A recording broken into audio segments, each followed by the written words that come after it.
So good evening, everyone. It's wonderful to be here with you tonight for our 2024 RMO and Registrar information session. I'd like to extend a very warm welcome to you all.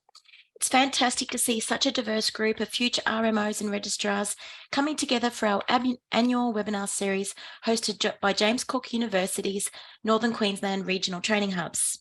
My name is Andrea Muller and I'm the Program Manager for nqrth. I would firstly like to begin by acknowledging the traditional custodians of the land where we live and work and pay our deepest respect to their elders, ancestors and future generations.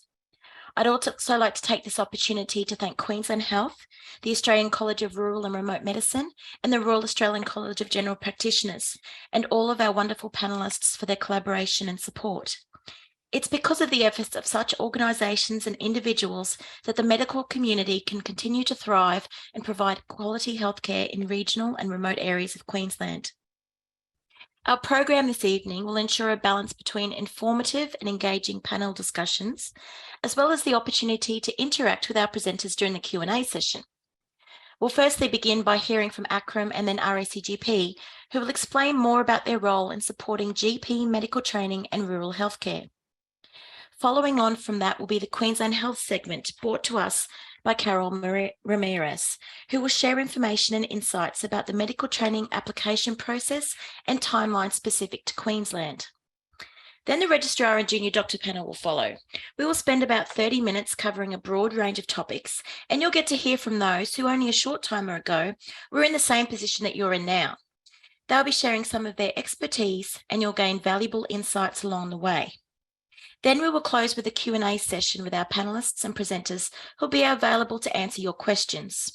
Don't forget you can submit all of your questions at any point during the webinar via the Q&A chat box, which you'll see at the bottom of your screen. Some of these questions will be answered by our team behind the scenes and others will be answered live at the end. We will try and answer everybody's questions, but if we can't, we will answer them and we'll deliver them along with the recording in the next few days. Okay, now I'd like to introduce all of our presenters for the evening. Don't worry if you miss the details as we move along the slides for the next few minutes, as we will also be sharing these slides with you via the recording. Okay, so firstly, we have Andrea Hedges from ACRM. She will be followed by Robin Dupuy from RACGP. Then next will be Carol Ramirez, who is the Acting Principal Policy Officer from Queensland Health.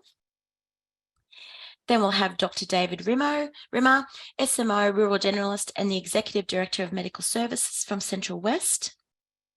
From the North West Hospital and Health Service, we have Dr. Julia DeBoos, who is the Emergency Consultant. And from Cairns and Hinterland Hospital and Health Service, we welcome Dr. Emma McGee, Orthopaedic SHO, and Dr. Emma Devine, RMO. And lastly, we have Townsville Hospital, joined by Dr. Helen Fraser, who's our Acting Deputy Director of Clinical Training and also an SMO at Ayr Hospital, as well as Alessandra will be joining her. So now it gives me great pleasure to hand over to Andrea Hedges from ACRM. Thanks, Andrea. Thanks, Andrea. All these Andreas, two in the one place. Lovely to be with you all tonight, and thank you for having me along. We can pop over to the next slide, please. Just initially would like to acknowledge the Australian Aboriginal people and the Torres Strait Islander people as the first inhabitants of the nation. We respect the traditional owners of lands across Australia in which our members and staff work and live, and pay respect to their elders past, present and future. Over to the next slide, please. Okay, so a little bit about ACRM to start with. So ACRM are the only college in Australia dedicated to rural and remote medicine. We provide our registrars and fellows with access to quality education programs, personalised support and strong representation on issues important to them and their community. ACRM is accredited by the Australian Medical Council for setting professional medical standards for training, assessment, certification, and continuing professional development in the specialty of general practice. Rural generalism is a word that you'll hear a lot from ACRM. We believe in there's no geographic boundaries to illness, disease, emergencies, and preventative care that people experience throughout their lives on a daily basis.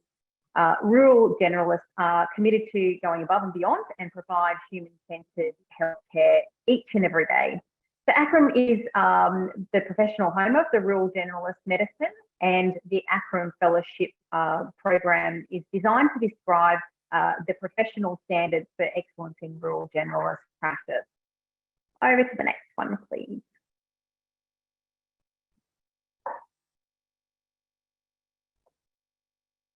Great. ACRM supports you on that journey. So with a rural and remote centric curriculum, training you in a specialised skills and knowledge to competently and confidently deliver human-centred healthcare. And our fellowship program is a 4-year program developed by rural doctors with rural doctors. So likewise, so the rural context is embedded in the curriculum from day one. So right at the beginning, you'll be learning that rural component.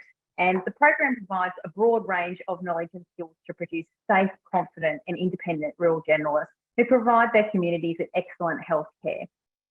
The fellowship program with ACRM is made up of a couple of components. So 3 years of core generalist training, CGT we call it, plus a minimum of 12 months advanced specialised training, and all these acronyms as an AST. So the AST expands your professional scope and can include clinical privileging in hospitals, access to additional medical benefit scheme item numbers, as well as contributing to and expanding the pool of medical services in rural and remote communities. So around about 12 disciplines that you can select from. So that's really lovely for you to be able to look at the communities you might be wanting to embed yourself in into the future. Yep, thanks for moving on. So how to apply? There are 3 parts to the ACRM selection process. The first part is an online application. So the applicants are also required to provide the name and contact details of 2 medical practitioners, referees to support their application. And then the suitability assessment is the next step. So accounting for about 40% of your selection score.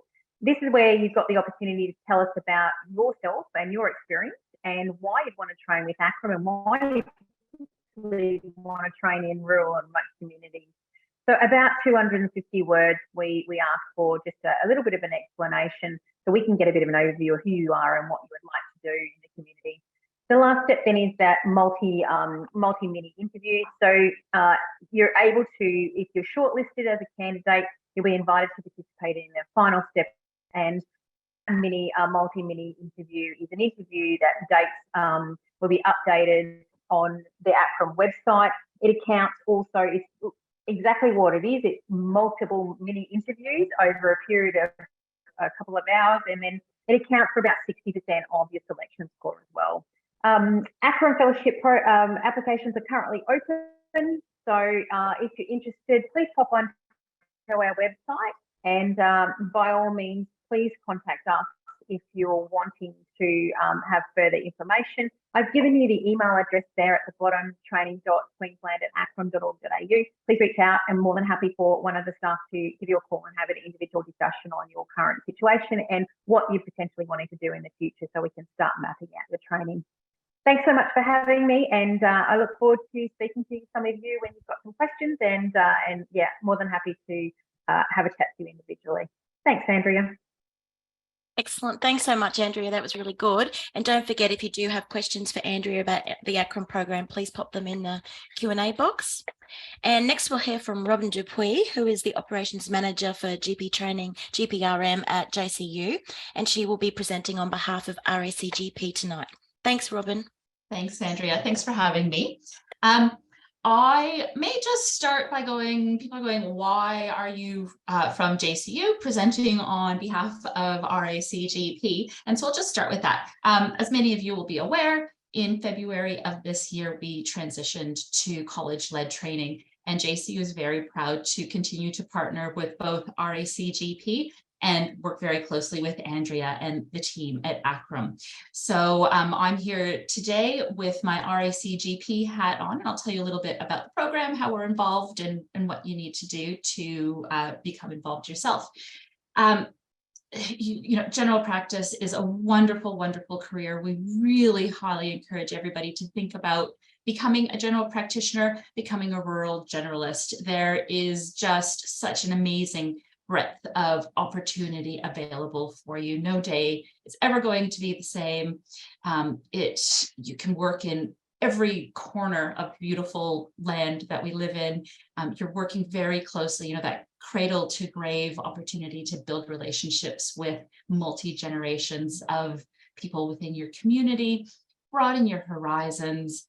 And when you train with JCU, we're going to make sure that you are going to have training filled with adventure skills and you're going to make an impact. Can we have the next slide, please?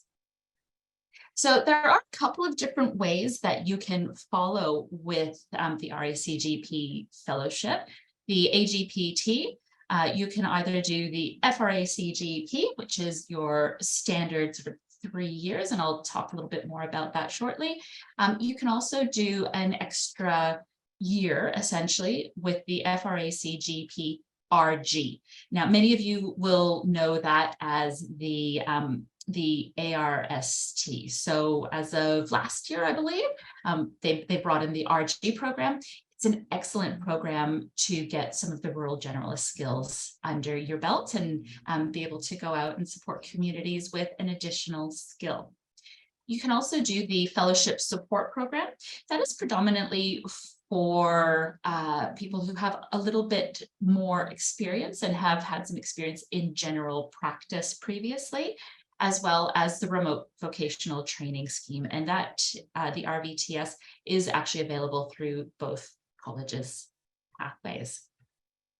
So I'm going to focus on the AGPT training time today. That is what JCU GPRM is involved with. Look, essentially, it's a 3-year program. You do a year in hospital, 12 months. You can also apply for recognition of prior learning. So if you are currently PGY2 or above, that is something that we can discuss with you and help you figure out if it's a pathway that you want to take and if that would be suitable for you. Then you go into 2 years of primary care community practice. GPT 1, 2, 3, they're 6 months each. You also have the opportunity to do an extended skills training. That's 6 months you can do if you want in your standard primary care practice training, which is fantastic, and quite a few registrars choose that.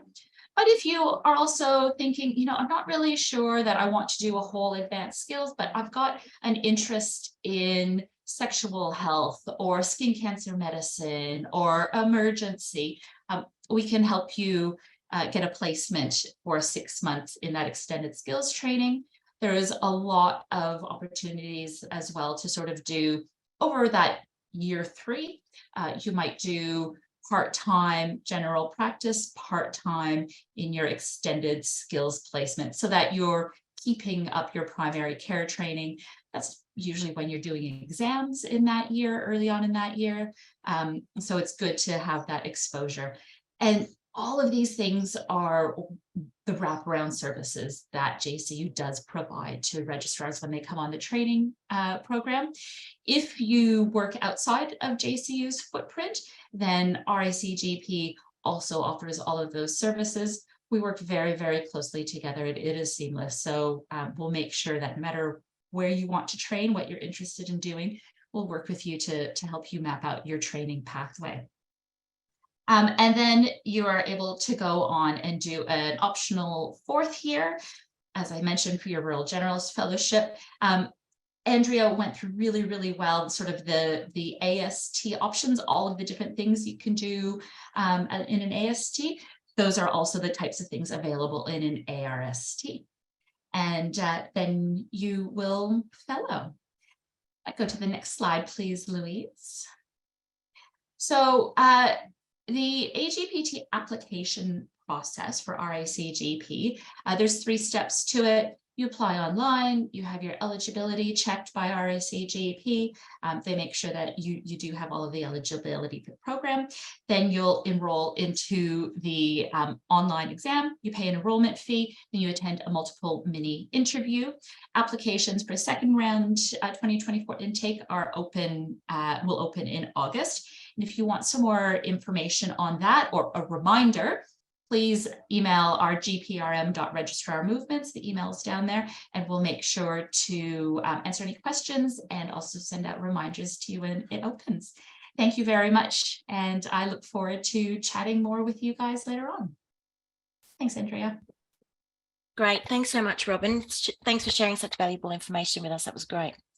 Okay, and now it gives me great pleasure to hand over to Carol Ramirez from Queensland Health.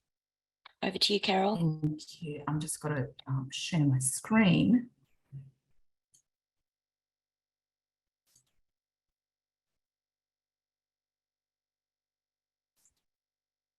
There we go. You can see that? Yep, perfect. Excellent, thank you. Good evening, my name is Carol Ramirez, and I'm currently overseeing the intern and RMO campaigns while Shane Green is away. Before I start, I would like to acknowledge the traditional owners of the land and pay my respects to elders past, present, and emerging. So tonight, I'll give a quick overview of the RMO campaign, key dates, website, online application process, and who to contact for specific queries.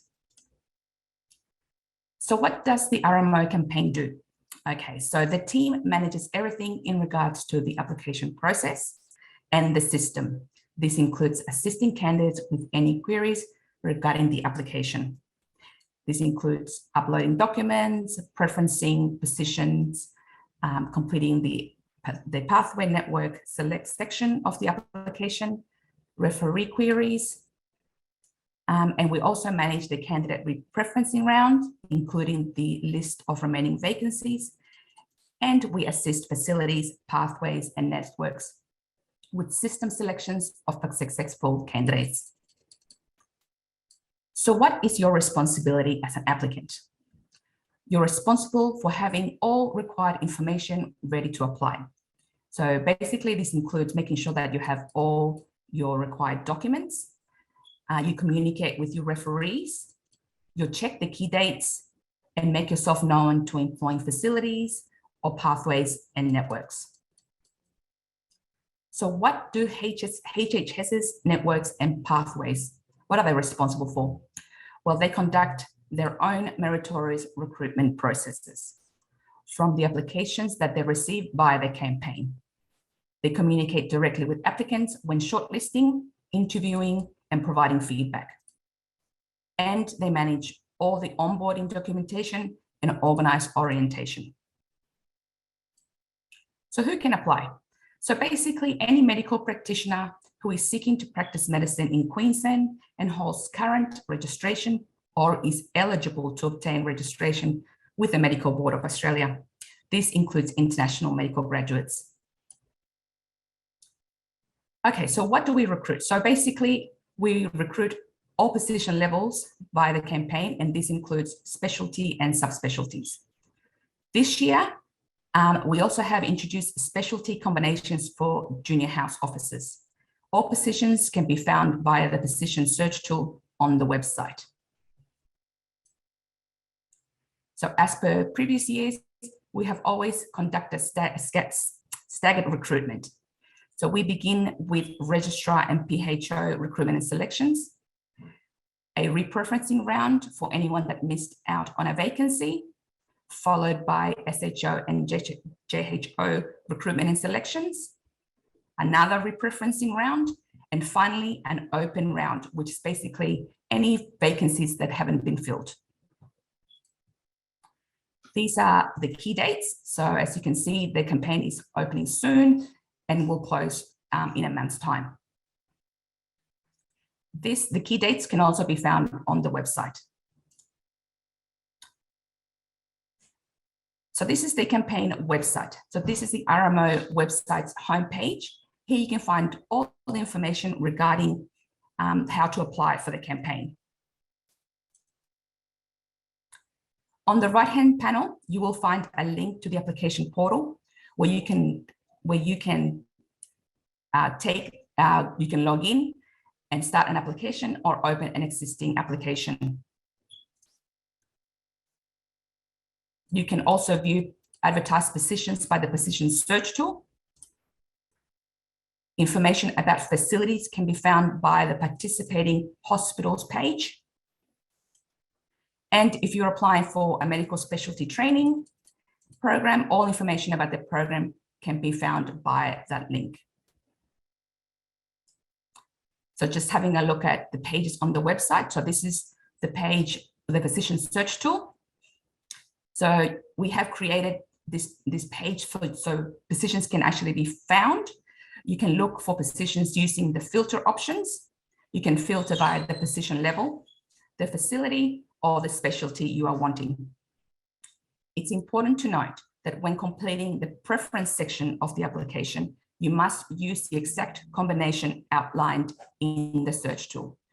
For instance, if you can have a look, you need to put the exact facility name that shows up on the search tool, the position type, the level, the specialty, and very specifically the subspecialty needs to be correct, or else you can't actually move through the actual that particular page. So it's got to be very accurate. The next page is the participating hospitals page. Within the participating hospitals webpage, you are able to find information about each hospital to assist you in determining the location that best suits you and your career. Check out all the hospital profiles available on this page. The medical specialty training program page.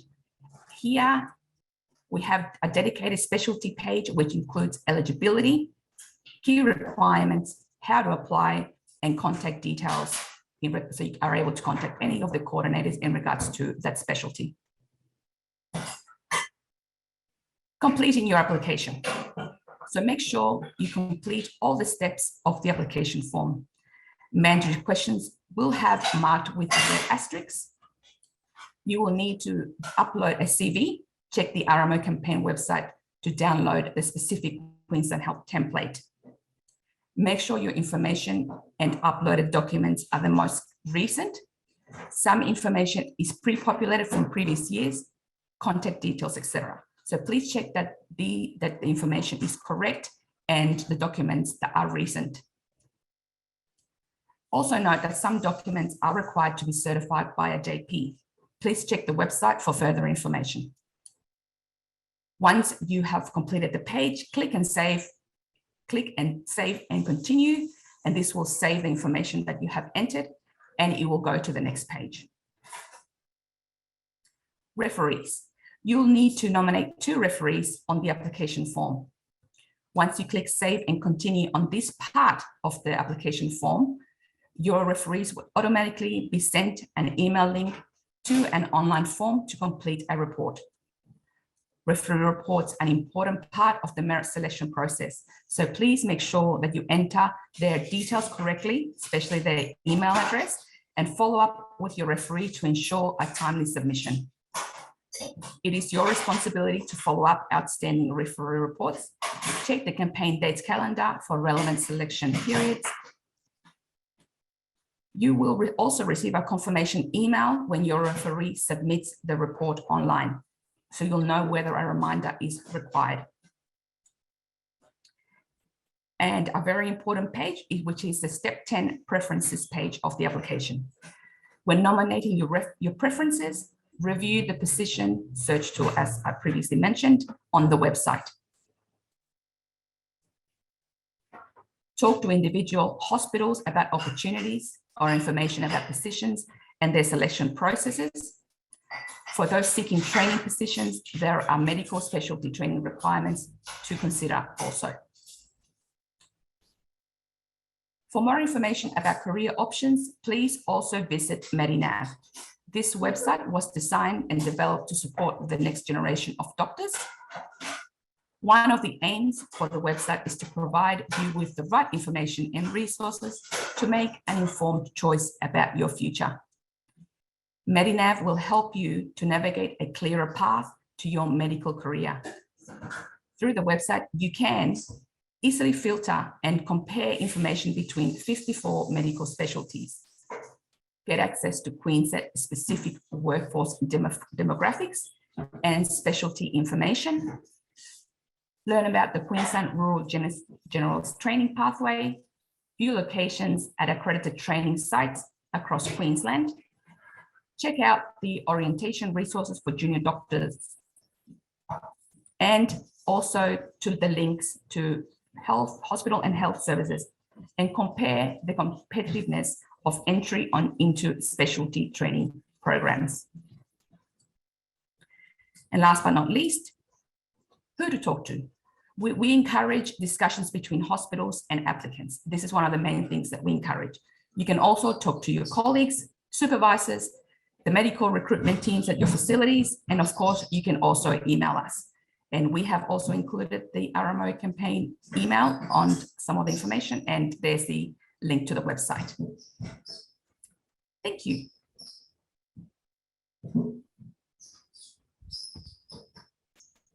Okay, thanks, Carol. Thanks for taking the time to go through the process in so much detail.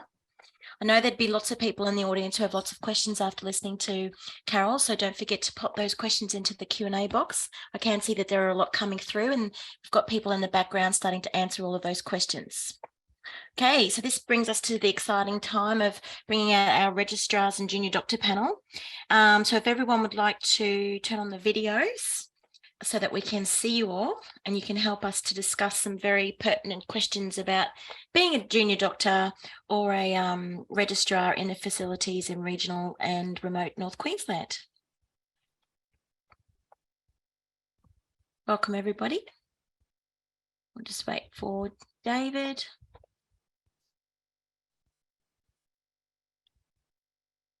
Okay, so we'll start maybe the first topic that we could start discussing, if anybody on the panel who wants to start. But how do you find out about the different opportunities in the different hospitals and the different specialties, both in clinical and non-clinical areas? What's the best way to actually find out about them and what would actually suit you? I think the best way is to contact people. There's nothing beats a particular like personal communication.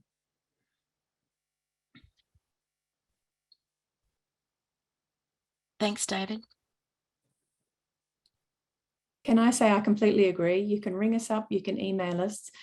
Each hospital is different and their strengths and weaknesses are different. If you want to know about the strengths, you need to talk to the medical education units, or if you know the department in which you want to work, you can usually give them a call as well. But start with the medical education units or workforce units. Thanks, Julia. Helen, were you going to say anything different to that? No, I guess I just wanted to highlight that education and training opportunities obviously vary, and all of the different jobs in terms of clinical and non-clinical jobs vary wildly amongst all of our different facilities across Queensland. And I think it's important to reach out to places that you want to both live and work. Great, thank you. Okay. Can I add in one more thing? Yes, yes. If you want the gossip about where's good, go to the senior registrars. Very few of them wouldn't take a phone call if you rang switch and asked who was appropriate. You can always leave your number and your number will get passed on. But they're the ones with the up-to-date gossip rather than the overall longer term reputations, because hospitals change. Yeah, exactly right. Thanks, Julia. I suppose another big thing that a lot of people are worried about is getting onto the specialty training programs. So what activities should junior doctors be undertaking in their junior RMO years to bolster their resume and preparation for applying for the specialty training programs? Well, I'd like to make a plug for the non-traditional way of doing it. So it's traditionally been thought that if you work in a very remote area, that you fall off the radar at the big hospitals. And that was true in the days when people were in unsupervised and unsupported rural practice. But just because I'm plugging Central West at this stage, we now have a group of people who specifically come here as PGY2 or more traditionally PGY3, who want to get more clinical experience before deciding which specialty to follow. So if you wish, the time in Central West can be accredited with ACRM, and you span across general practice and hospital positions, and it uses our unique single practice model, which was actually the first single employer model in Australia and has been running since about 2015, and the rest of Australia is just catching up with us, which means that you remain a QH employee with the benefits of sick leave, parental leave, long service leave, PDL, all of that sort of stuff, while you're fulfilling your GP training requirements. So if you want to decide or want to take a break from the pressure of you have to decide today because your future will depend on it, come and do a year in the Central West. You'll be well supported, you'll have lots of education opportunities, and you'll be supported in terms of our ability to network back into the city hospitals for your training programs. Brilliant. Thanks, David. Can I jump in next? Sorry, Julia. When you're junior, go broad. Okay, no matter which area of medicine, no matter how subspecialized you end up, a broad, solid knowledge of medicine across the whole body will help you become a relaxed consultant, not just a consultant quickly. Everything exists in the context of the health of the whole body. So the more junior you are, the more broad the experience will help you ultimately be a relaxed consultant. The other thing is, if you're unsure, but you've got a vague idea that you might want to do these 3 or 4 specialties, go to their websites, find out what the prerequisites are, and then combine basically the 2. Most in the internship year, you'll have to do some surgery, some medicine, etc. The medical education units are very good at making sure you'll have a sort of a bedrock to be able to go in most directions. But contact the colleges, find out what the prerequisites are, but don't just stick to one college and their prerequisites. Go as broad as you can, because we want you to be competent, relaxed consultants, not just young, heavy-hitting consultants. Thanks, Julia. Just echo what David was saying in going rurally. Up in Cairns, I'm in the orthopaedic department, and one of our consultants this year is the president of the Australian Orthopaedic Association. So we're bringing a huge contingent of orthopaedic doctors down to the national conference, and definitely having those opportunities that you'd get in a big centre up somewhere in Cairns, where you get a more hands-on education and much more in-depth in the department. Sorry, I know I'm talking a lot, but one more thing. The other benefit about being rural is you don't have a ton of ridges to climb over. The more rural you go, like Cairns is excellent, Mount Isa, all of those rural hospitals, it might just be sort of you, one reg, a consultant, and you'll get to know them really quite well. And then you can get more of that individual feedback and a lot of hands-on procedures. The bigger your team, sometimes the more you can become invisible. So smaller teams can be excellent for education. And Helen, I noticed that you work across both TUH and Air Hospital. How do you manage that balance, or how did you get into doing that? I guess from my perspective, I'm a rural generalist, so I have that side of things, but I got into medical education and the deputy director role through my interest in medical administration and having people with recent clinical practice participating in decision making, and higher level decision making. So that's been a passion of mine, and a way that I've been able to take that aspect of my work in a different direction. I guess what I really wanted to highlight for junior doctors in terms of bolstering your resume is definitely rural terms, definitely bolster your resume, because many of our speciality colleges, no matter which college, because there are specialities in general medicine that we all participate in, but I just wanted to really focus on the opportunities that are available in those rural terms that have already been highlighted. Other things that junior doctors can consider as options for bolstering their resume without impacting on their ability to do their day-to-day jobs. So I really want to focus on, it's really important that we focus on doing all of our jobs well and not putting how well we do all of those terms that we do to their optimal to get those really good references as well. But research and quality improvement activities, reaching out to departments to see if there's something that they wanted to think about within their department at improving? Can you participate in that? Could you participate in a clinical trial or something else like that that really could bolster your understanding about research? And also consider professional development activities that are occurring within your location or outside of your location, particularly within Queensland. There's so many courses that can be done that are both clinical and non-clinical that can really enhance you as a clinician overall at the end of your training. So it's important to really think about all of those opportunities that happen within your area and beyond. But don't forget that in Australia there are actually 64 registered specialties with AMC, and rural generalism will be the 65th, and they'll be registered by the end of this year, we believe and hope, as a separate specialty within general practice. And so the idea that you somehow have to make a decision today about which of those 64 you're going to follow, and that every single decision you make has to be related to getting onto that particular pathway is just a nonsense. Just to reiterate what was said before by Julia, the most important thing is to go as broad as possible, as early as possible, and to be comfortable being a doctor, and then work out what you don't want to do rather than focusing on just what you want to do right from the start. That's right. And I think a lot of people are talking about having backup plans. If you've always thought you're going to do pediatrics and then you do your rotations in peds and think, well, no, that's not for me, then you do have that ability to be flexible and have a look at the different specialties and keep an open mind as you do rotate through your different rotations. And I was also going to say, obviously, Julia, David, you will be in a rural setting if you join Central West and Northwest.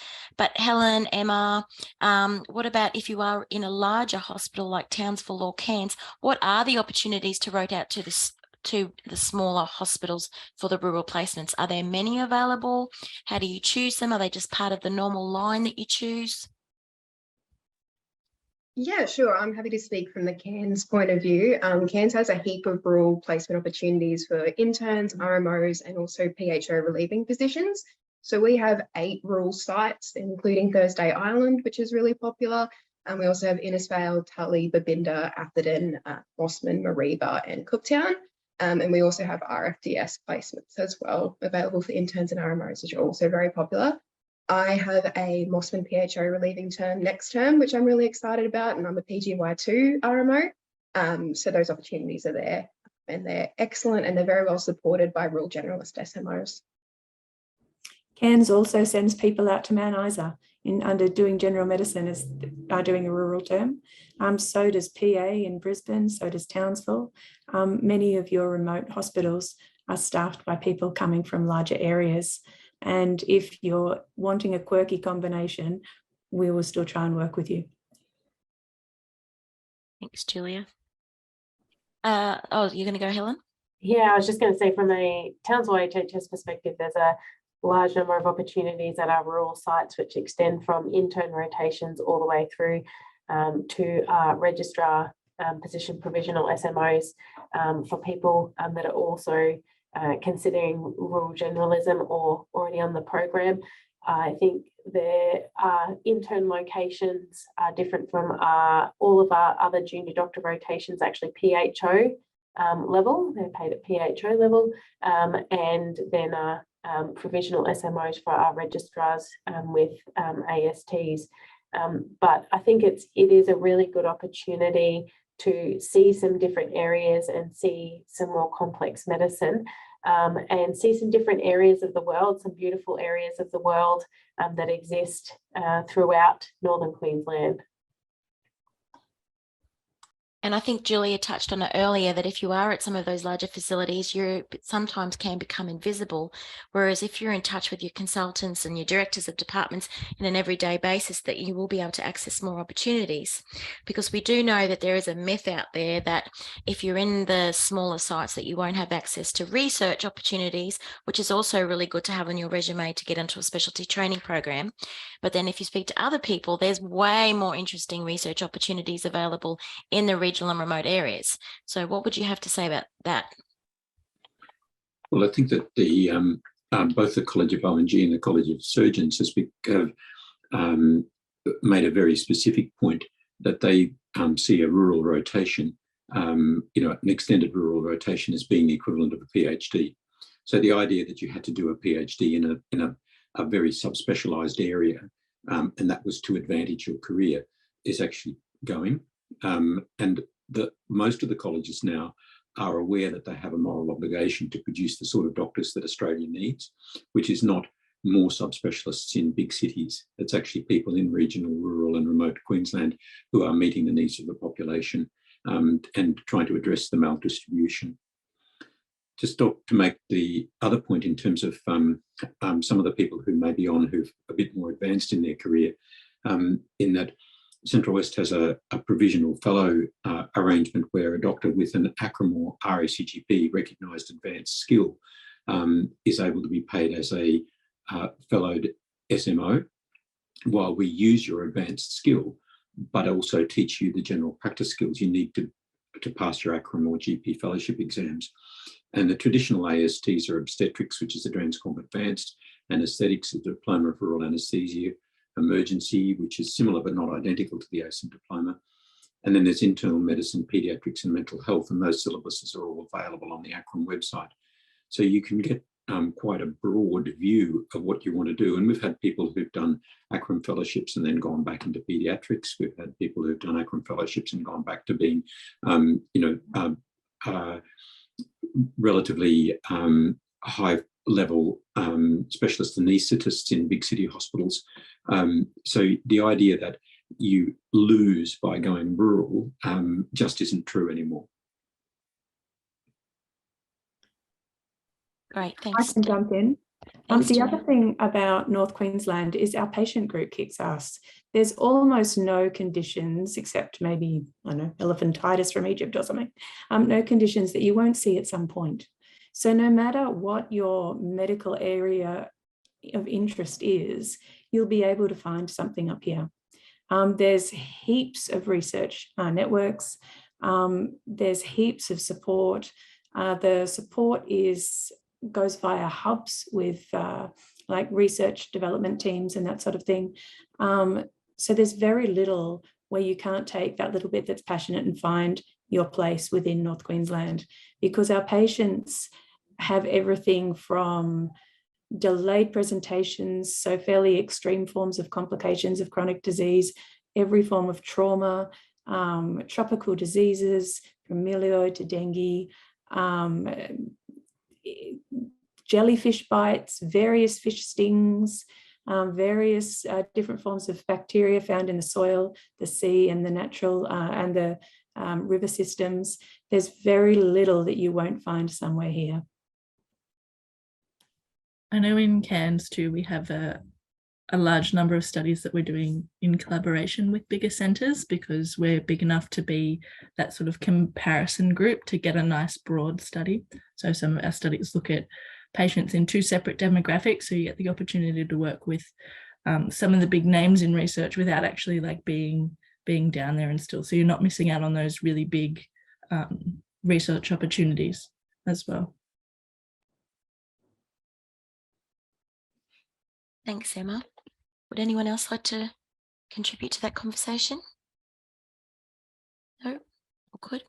Actually, sorry, no, you go. I'll move on. Just coming back to that last point about rural rotations, I've worked in hospitals before where rural rotations were compulsory, or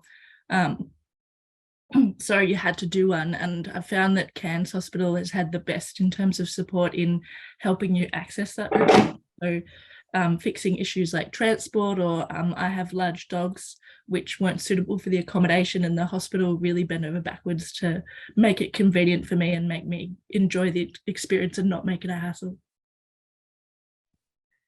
I'll jump on the back of Emma's.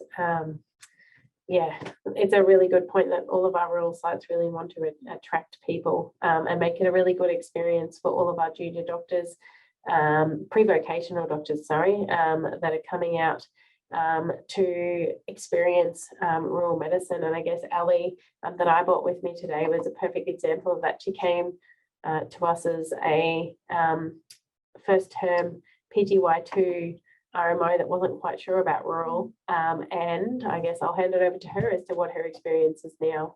Yes, hello. So nice to be here. Yeah, like Helen said, I went to AIR for first term, and I wasn't too sure about it. I was a bit nervous, especially just coming out of internship here. I just wasn't sure what to expect. Rural wasn't really on my cards for, you know, potential career pathways, but it was just the most amazing experience, and I requested to go back for the rest of the year, so that's really exciting. Like everyone has said about rural experience, you get to step up, you get to practice skills that you've learnt in med school or in internship year. You get to do skills you would never even think about doing. You know, in like a bigger hospital, those would be left to the registrars or the PHOs that, you know, you can actually do that, and you learn so much. You're so well supported by all the staff there and SMOs. The teaching opportunities that are available, you know, there's always time to take and to teach us, and you learn so much. And I couldn't speak more highly about my rural experience. So I strongly encourage everyone to try and get the opportunity to go rural, even if it's not really on your cards. And even if you don't think you want to be a rural journalist, like you don't have to. Just as everyone's mentioned earlier, you get exposed to so many different specialties while being out there. You know, we dealt with cardiac patients, renal patients, you know, all sorts of patients that, you know, had I not done that experience, I wouldn't have been able to learn how to, you know, treat and manage those sort of patients. And so it really helps you also kind of narrow down what you do and what kind of medicine you do like and what medicine you don't like. So it's a really great experience, and I really encourage everyone to give it a go. Great, thanks so much, Ellie. There has been quite a lot of talk, and I don't know if you do want to speak about this, Carol or Michelle, but about the new pre-vocational training framework that's is commencing next year, and will that affect those PGY2 rotations in any way? Does anyone have to be worried, or is there anything specific that they need to know at this stage when they're applying through the RMO campaign? I do believe that there's still a lot of talk about that and how that's going to actually work. So to be honest with you, I'm not 100% sure at what stage that's up to, but I don't think it will affect next year at this point. No, and it shouldn't affect how people select their rotations anyway, should they? Still have all of the same opportunities. People don't need to be worried. No, that's right. Correct. Yeah. So just to reiterate that, all of those issues around pre-vocational training has to do with sign-off of EPAs, you know, trustable professional activities, and it's very unlikely that in 2024 that all of those EPAs will be organised and everybody will be signing off on it. There'll be a lot of preparation in 2024. So it's more of a concern for people who are going to be doing PGY2 in 2025 than for people next year. But bear in mind that all of the places that you go to will have medical education departments. Those medical education departments will be in constant contact, and nobody's going to put you in a job where you're not going to be able to count it towards your registration. And a lot of us have already put a lot of work into the pre-vocational framework and making sure that the jobs that we have will meet those. Excellent. Thanks, David. Andrew, I guess one thing I'd just like to really highlight is that the framework changes do start for interns next year, and like David said, not till RMOs until 2025.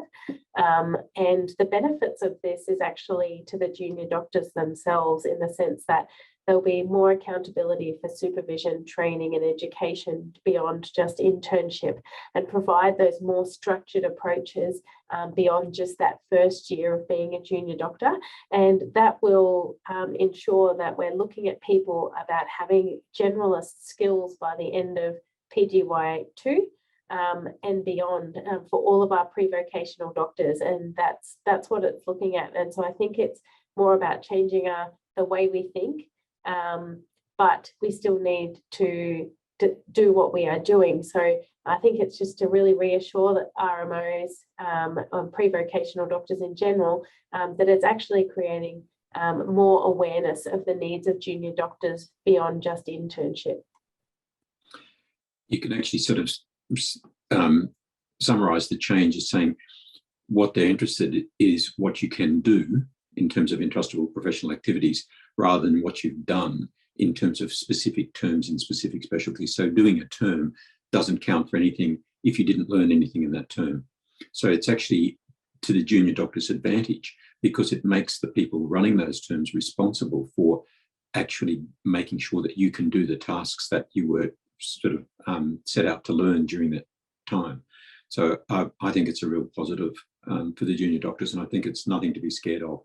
And it's not going to happen in the small areas where you've got individual relationships with the people who are doing the teaching and making sure that you've got the skills.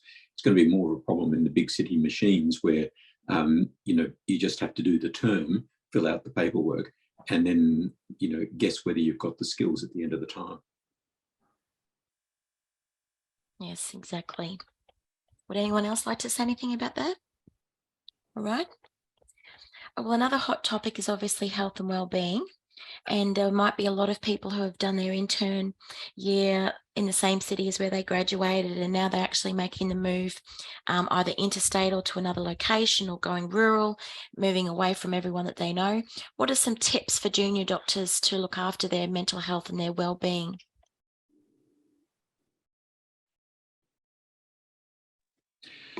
I'm a very strong believer in repeating over and over the mantra that medicine is what you do while life happens to you.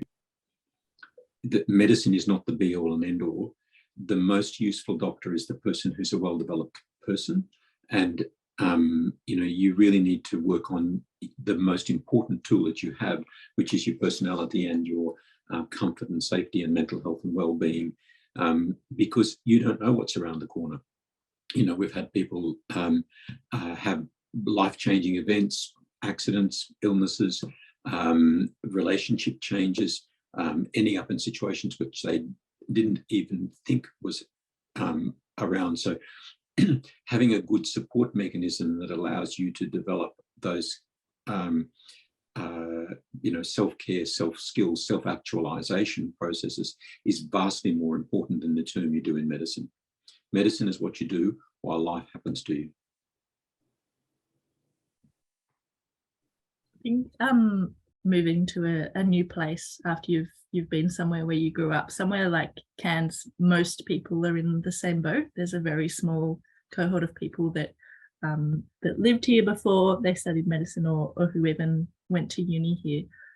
So everyone sort of got that when in Rome attitude, and I found it a really welcoming place, both here and in other rural sites that I've worked. Whereas in the cities, I found that people have those friendships from high school or friendships in other circles, and they're not as keen to go and do things together after work. And certainly in Cairns, we've got so many different hikes and beaches and swimming spots and places to go that moving here, you're never short of finding someone who's also keen to go exploring and go and get outside and enjoy what the region has to offer outside the hospital. That's such a good point, Emma, because that's right. People already have their little networks established and they're not willing to go outside those networks. And also, I do know that the staff societies within each of the hospitals in the region up here and in Central and Northwest are a fantastic resource and very welcoming. They have lots of different events. Does anyone want to talk about the staff society within their hospital? So Cairns has a really large, very active RMO society and several other smaller sort of subspecialty groups. I'm the current president of the Far North Queensland Lady Doctors Association, which is a group of female doctors who get together and do social events, education events and mentoring. And that's been another really good way of getting really involved. Similar societies have been around in bigger hospitals that I've worked at, but this society definitely felt the most welcoming when I moved here. Yes, I can specifically speak for Townsville. We have a medical staff society that covers, represents senior medical officers, registrars, junior doctors, as well as having research and international medical graduate representatives in order to represent all of the multitude of different people, medical officers that work. And it's designed to bring people together from both a social point of view, but also to highlight any challenges that people are experiencing. I guess from a preparing to move perspective, I think it's always good to understand if there is a medical staff society that is within the area that you're thinking about moving to, and what events that they might be putting on, or are there other ways in order to be able to contact other junior doctors, because with moving to anywhere, there's lots of challenges that come with that, including accommodation in some situations. It might not be, depending on where you go. But I think in order to prepare yourselves for moving to a different place as a pre-vocational doctor, if you're organised and have thought about the different challenges that might come in those locations before you go there, I think it makes for a much easier transition. So whether or not it's the airport's going to be a little bit further away, so if I'm planning to go somewhere, I'm going to have to think about that a bit more, or I'm going to be going to Cairns or Townsville. They do have an airport, but I'm still not going to have certain things. But as with anything now, we have these wonderful things called the internet, and so many things that used to be barriers are no longer that. In terms of those education opportunities, there's lots of webinars now, online shopping, it's amazing. And so many of those barriers that used to exist really don't. So I think it's really just thinking about how you can set yourselves up. And I guess one big thing that I really wanted to emphasise was if you're thinking about moving as a junior doctor, particularly a pre-vocational doctor, really important to reach out to the workforce units to understand allocation of terms processes and those sorts of things, just to make sure you're au fait with dates after there has been completion of processes, to make sure that you do understand what might be involved at each of the different locations and how they do those things. So that's just another real tip for people to understand how do they go about where the junior doctors go is different between all locations. So it's a really good idea if you're really set on certain places to understand that process. Cairns Hospital put me in the junior doctors Facebook group when I moved up here, and there were lots of people organising share accommodation or that sort of thing as well. But then also just from a health and wellbeing perspective, where I used to work, it took me 45 minutes to drive 5 kilometres, and then I had to pay $28 a day for parking. So having to do neither of those things now in Cairns has certainly improved my wellbeing. I'm sure a lot of the other rural sites can probably top that, but that's much better. I was going to bring that up too. Sorry, just the driving and the parking fees. Yeah. The other thing is, since COVID finished, at least, we're not locking you down. You still get holidays. You still get to go back to wherever your support networks were beforehand. If you go to some of the remote places like Mount Isa, the accommodation's free. We pay you an extra $34,000 a year if you stay longer than 6 months and 1 day in increments. We pay for things like APLS and ALS from time to time when we can get it up to ISA, which is reasonably frequently. So you'll have the extra money to be able to travel back to family and that sort of thing. And people do. The person who looks after our rosters is overseas born herself. She totally understands what it means to have to be able to fly back to Vietnam or Melbourne or wherever it is you've come from. And we do everything we can to support you to maintain links. I know it was hard in COVID, but we're not locked down anymore. That's That's right. We're free again. Does anyone else want to mention anything? Just the issue of, if you are deciding to go to somewhere, trying to get those links early. So one of the unique things about Central West, particularly with the people with the advanced skills, is that we know by this time of year who's going to apply and who has those sort of things, because we nurture them.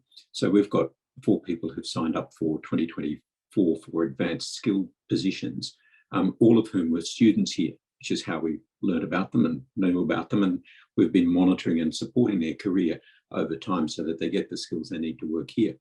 But the single biggest thing in terms of persuading them that this was where they wanted to be, apart from their student experience, was that we actually paid for them all to come out for a weekend. They spent a weekend together. The 4 of them decided that actually they really liked each other, got on with each other, could see themselves working with that group and supporting that group. And so for a lot of people, going as a cohort, going with a couple of friends to a place makes an enormous difference to how you settle. So yes, you can do it as an individual, but it's really good if you can cohort a little bit. And if you can't cohort with people that you know, then link early, get contacts early through your medical education units and your workforce places as to who's coming next year, get to know them, get involved with them, so you've got that sort of social comfort when you first arrive. Yeah, that's great tips. Thanks, David.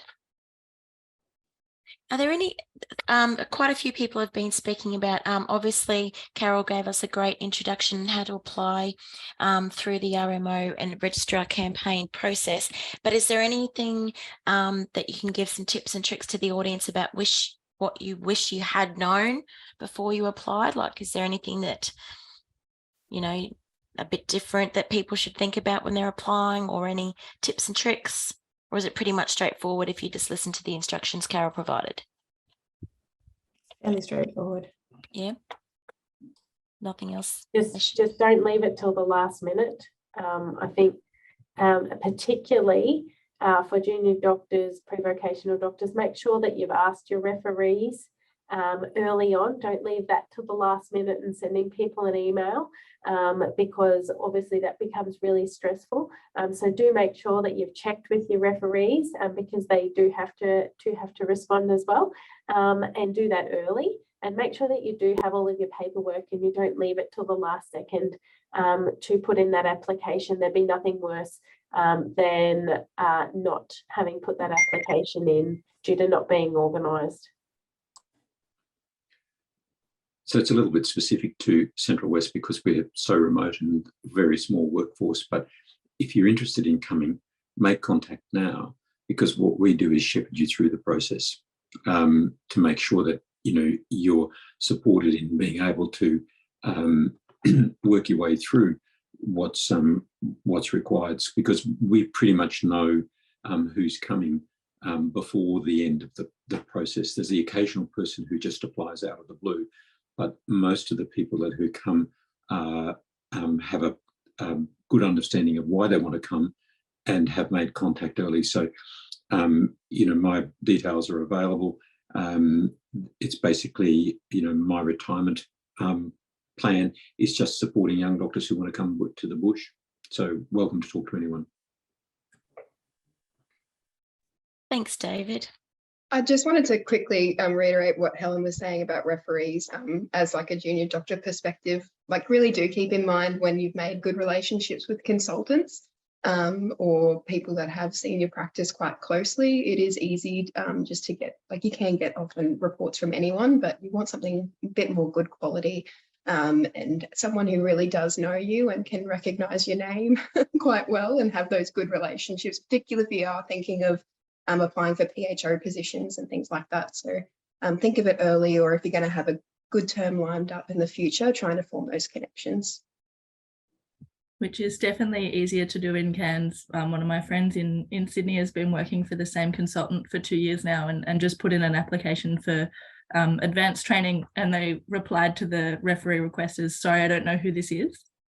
because they're in such a big team, you just didn't recognize the name. So I don't think that would be happening in some of the smaller centres. I think that's quite a common issue down south.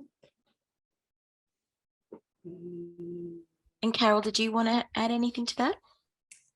No, basically that. Yeah. That is very true. Just to contact the facilities early, and also obviously make contact with your referees and making sure that you have the correct email address and the name of the referee correct as well. Yes. And they know your name, obviously. Also, send the referee the dates where you worked together, if you have worked together, because while I might remember my junior doctors, I can't remember which terms they belonged to and how long they were with us. I would just reinforce what Julia said, and sometimes a good thing is to just email your supervisor and attach your term report as well to just stimulate a bit of a reference point, and to also just do that engagement piece. Like, it really does benefit, and the people that I've really enjoyed doing referee reports are the people that have contacted me as a rural journalist and have really engaged during their terms, and then have come back and asked. And another tip for junior doctors in general is to actually, if you've had a really good experience on a term, is to actually check with your supervisor at the end of that term, whether it's a registrar or consultant, and say, would you be happy to do a reference for me in the future? Because it just gives you that sense of feedback at the time and that confidence to then contact them in the future. It's fantastic. Thanks, Helen. Okay, so thanks to everyone tonight for your fantastic insights. I think that's really helped, and we've covered a broad range of topics. I think now we'll open up the conversation to questions from the audience. So if our panel members can take turns answering some of these. There have been a lot of questions already answered, I note.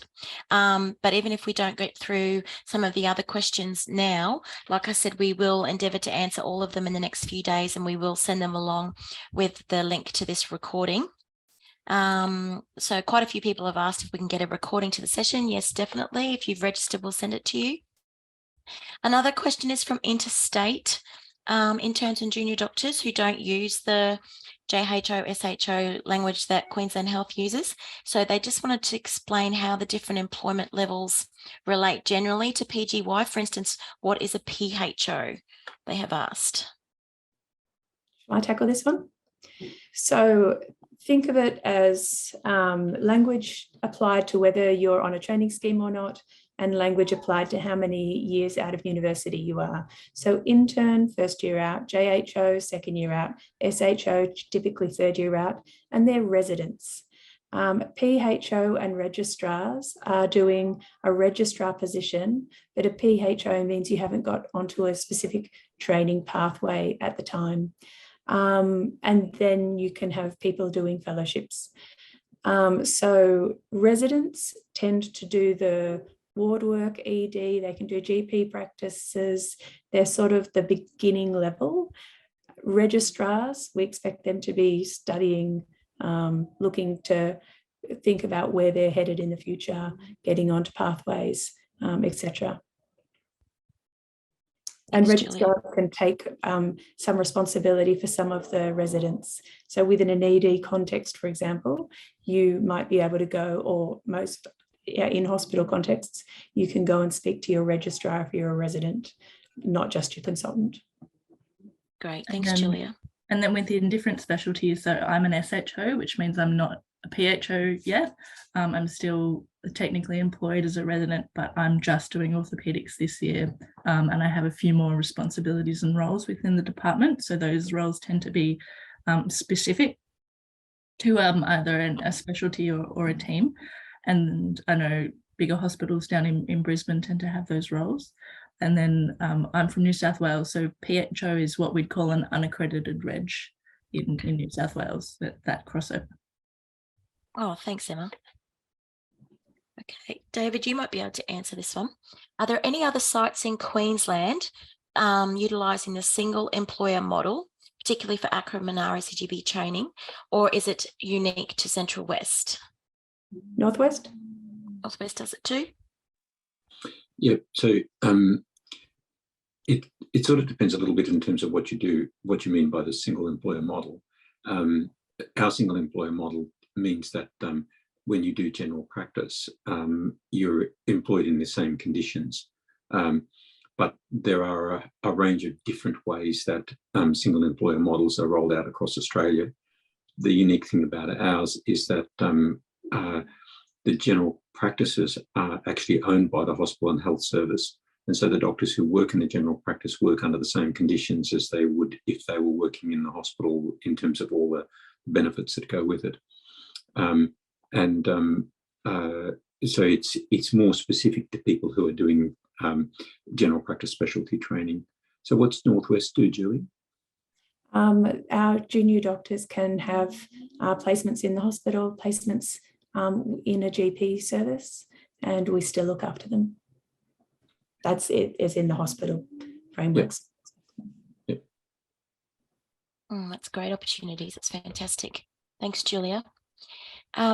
We do have someone else who asked, greetings, I'll be sitting my AMC exam in August. I'm a board certified psychiatrist from my country, based now in Brisbane, but I want to know if there will be unaccredited psychiatry positions listed in the campaign in regional Queensland.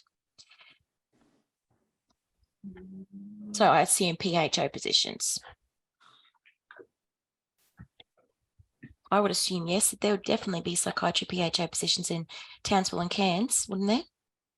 There's definitely psychiatry PHO positions available. I guess the question's probably a bit more complex in their situation, and I wouldn't like to make any assumptions as to whether or not they're wanting to, which pathway they're wanting to gain registration here in Australia through. So it depends on if they're wanting to come across as a specialist, or if that competency pathway is not an option for them based on their country of origin. So I can't really provide any more specific information than that. And yes, there is PHO positions available in lots of regional sites specifically for psychiatry, but in terms of their specific situation, they need to be clear on what they're wanting out of the position, and how they're planning to register in Australia as to what their needs will be. And Helen, would you suggest that they contact AHPRA or that they contact the individual hospital and health service? I think for all specialists, international medical graduates that have a speciality already, I think it's really important to contact the colleges here in Australia to see if there is a equivalency that they can be assessed by, because the colleges all vary very significantly. And then there is also the importance of contacting, AHPRA as well, because there are those requirements, and also HHSs where and the sites that they're thinking that they would like to move to in order to practice those. So that it is a very complex issue, and I don't want to try and simplify it too much because it is so variable amongst every speciality here in Australia, and I think it's really important to reach out to the colleges themselves to understand the requirements there. If you're moving here to Australia as a junior doctor specifically, or a pre-vocational doctor, I think it's important to understand that you do need to have the AMC certificate, the MCQ certificate. You don't necessarily have to have the clinical exam as well, depending on which sites that you're thinking about going to, but you will have to contact, I think it's always a good idea to contact all of the locations that you're thinking about going to, and most of them will then guide you from there. Specifically in Townsville, you can contact a medical workforce amazing person known as Kristen, and she will guide you as to what you need. But it is very variable between specialist and non-specialist migration to Australia, as to what your requirements will be. And from where you come. Okay, thank you for clarifying that. Quite a few people have also asked, but I've already signed a 2-year contract as an intern, so why I don't need to apply through the RMO campaign again. That's not the case. Carol, can you confirm that even interns with 2-year contracts do have to reapply? Yes, we do require them to reapply. I mean, everything's pre-populated, so it's a very simple, when you actually completed the application, it's quite simple to go and do. The majority of the things that what we do use is a lot of the data that we collect, that we do have that information there, so we know, you know, where the person is actually then going, and we have that data to keep as well. Right, thank you.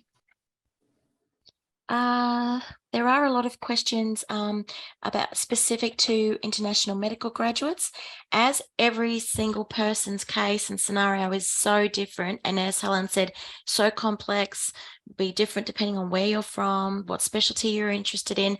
We won't be able to answer all of those individual questions tonight, but we will send you in the coming days, when we answer all the questions, links to the most appropriate people that you can contact to get the answers that you are looking for. Because yes, as Helen said, we just can't answer them tonight. It's too specific and too individual. I suppose a lot of people are asking too about how many junior doctor positions are available in each of the facilities. Off the top of your head, does everyone be able to give an indication of that for each of their facilities?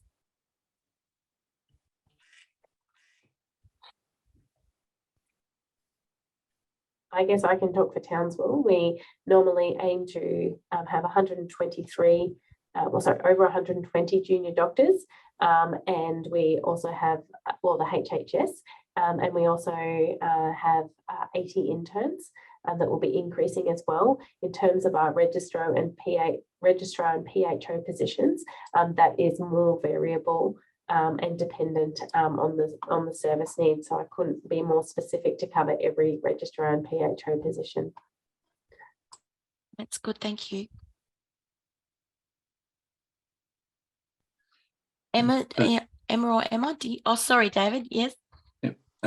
Central West is very much smaller, so we don't have any intern positions because of the supervision requirements. We have 5 JHO or PGY2 positions, and some of those can be filled by PGY3s as well. And then depending on who's on training programs or who's not, we have up to 10 positions for people who are either looking for that gap year as a PGY3 or 4, or wanting to do it the general practice training programs. We actually have quite a few people who've done narrow specialties very early on in the sort of pressure, and have decided after 7 years that they don't want to be an emergency PHO for the rest of their life, and who then decide to do a rural term to see if they'd like it.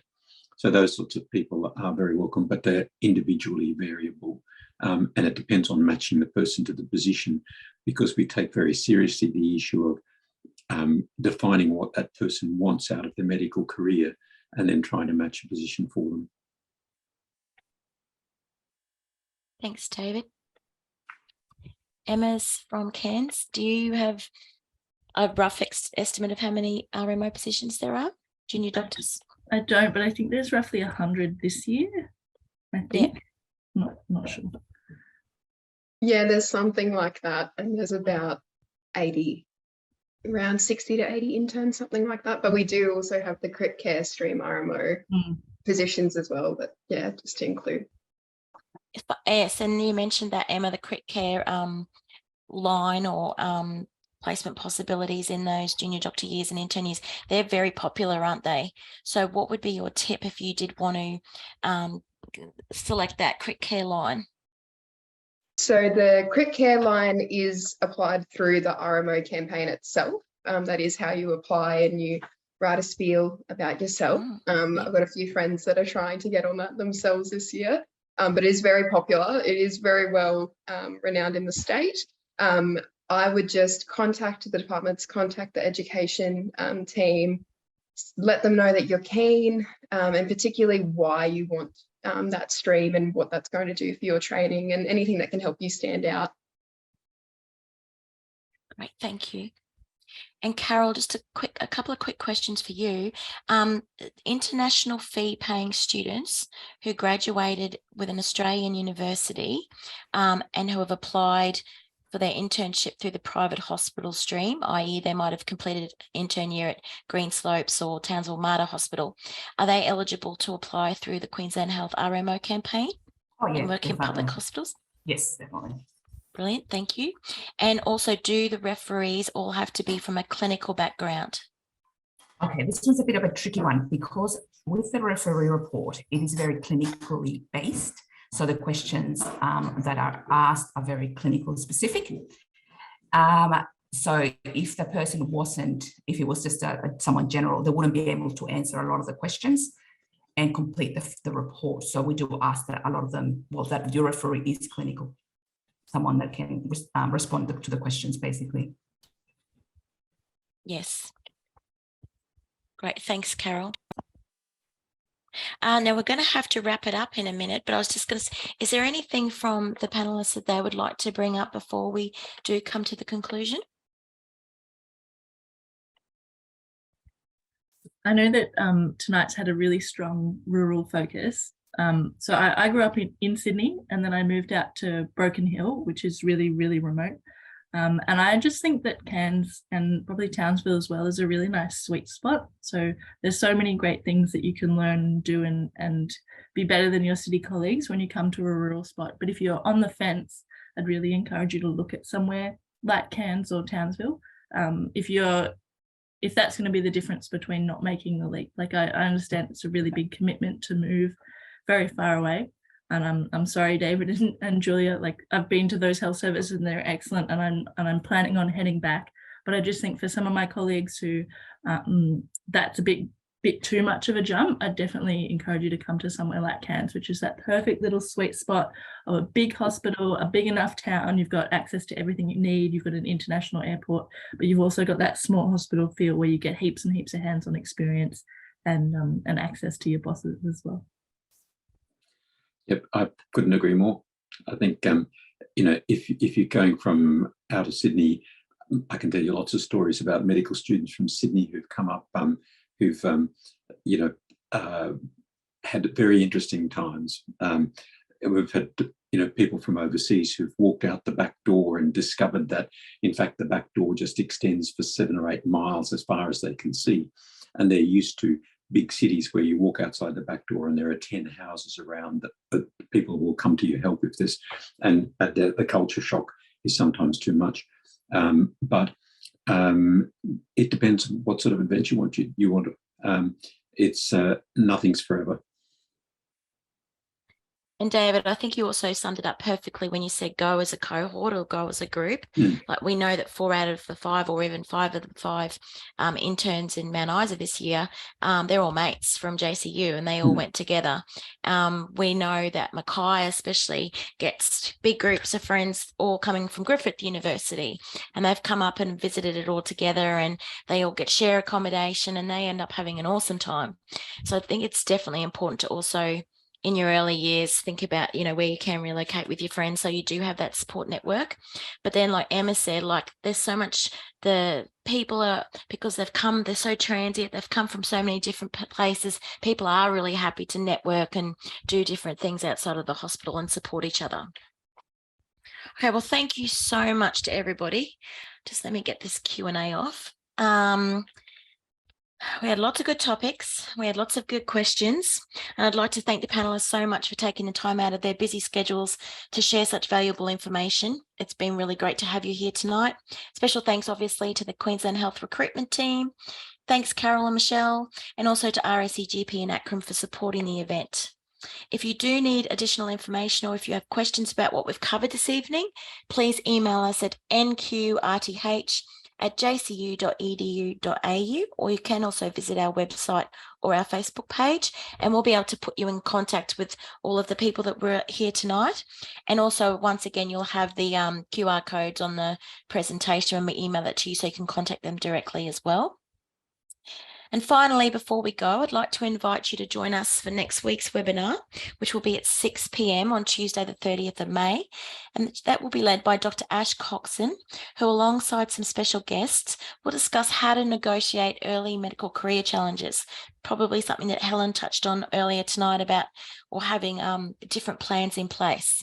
So registrations are essential for this one because in order to facilitate open and authentic conversation, we're not going to record the session. So if you don't attend in person, you will miss out.